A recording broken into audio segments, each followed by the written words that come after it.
So this course aims to understand health systems and policy issues from low and middle income country context. Some of the topics on the policy side that we cover are primary healthcare policy, donor aid policy, human resource for health policy, and on the system side, we cover financing, delivery, and stewardship role, including regulation. Some of the health sector reforms that we cover include user charges, universal coverage, decentralization, and public-private partnerships. One of the things that students will get to understand key policy and systems issues from financing and delivery of healthcare. They will also understand and analyze the assumptions behind health sector reforms and what are the requirements for effective introduction of health sector reforms. One of the skills that students will get from this course is writing a policy brief. Most of the courses that the students would take, they would be undertaking writing academic essays. However, this course equips them to write a policy brief to Minister of Health from the respective countries they come on a very specific policy issue. So some of the interesting aspects that students have found is one of the things is on issues and challenges.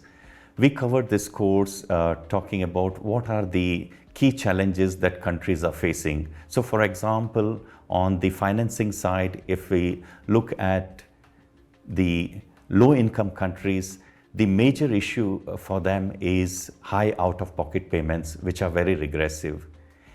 The challenge for them then is how to reduce this out-of-pocket payments and convert them into some form of prepayment schemes. Similarly, middle-income countries, on the other hand, face the challenge of moving towards universal coverage. The other aspect that students like about this course is about case studies, country examples, and lessons learned.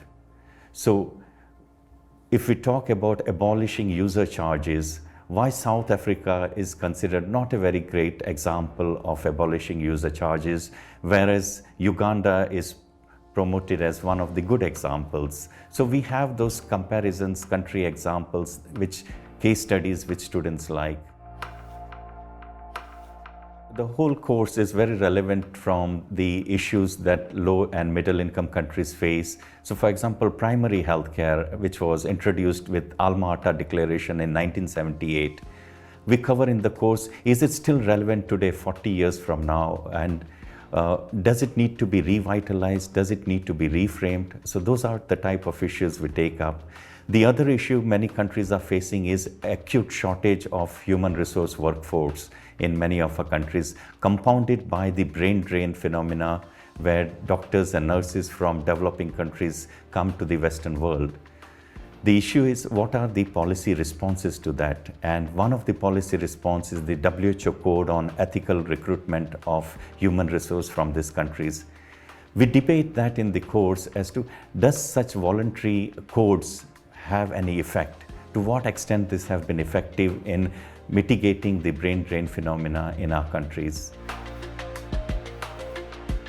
Yes, I think this is a very useful course to have on your CV, especially if you are interested in working on health systems issues in low and middle income countries, be it as program officers at advocacy role or as advisors, be it in the Ministry of Health, NGOs at the national, international level, donor agencies, or UN agencies.